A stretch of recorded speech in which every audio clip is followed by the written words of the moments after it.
Сәлем достар, бұл мен сіздермен бірге Жаннар. Бүгін Scary Teacher'дың 3-ші бөлімін сіздерге ойнап көрсететін боламын. Если ойнау қиын болса, менің арнама тіркеліп, менен қарай берсеңіздер болады. Ендеше кеттік. Қазір Scary Teacher'ның, яғни қорқынышты мұғалімнің TV Room комнатасына кіреміз. Ең алдымен осылай қақпаның есігін ашып, алдымызда тұрған жұлдызды аламыз, потому что бізге ол қатты керек болады.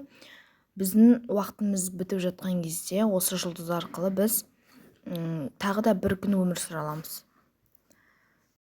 Есікті ашып, осылай Teacher'да қараймыз. Scary Teacher'да бар ма, жоқ па? Қазір ол 2-ші қабатқа көтеріліп бара жатыр. Осы 2-ші қабатқа көтеріліп бара жатқанын пайдаланып, біз сәл сыртта тығыла тұрамыз, потому что ол қазір бізді көріп қойса, есік алдына келіп, біздің артымыздан қуатын болады. Поэтому біз қазір кішкене кеткен күтеміз. Ол қазір жуынатын бөлмесінде. Алдымызда тұрған қақпанды міндетті түрде алып тастаймыз. Оны басатын болсақ, қазір тағы да біздің уақытымызды жейтін болады.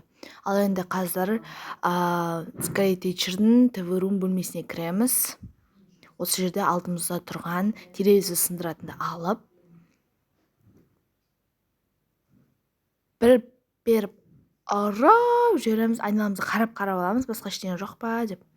Дәл осылай кіріп, телевизорын бір ұрып кетеміз. Есіктен шығуға мүмкіндік болмаса, терезені ашып шығып кетулеріңізге болады.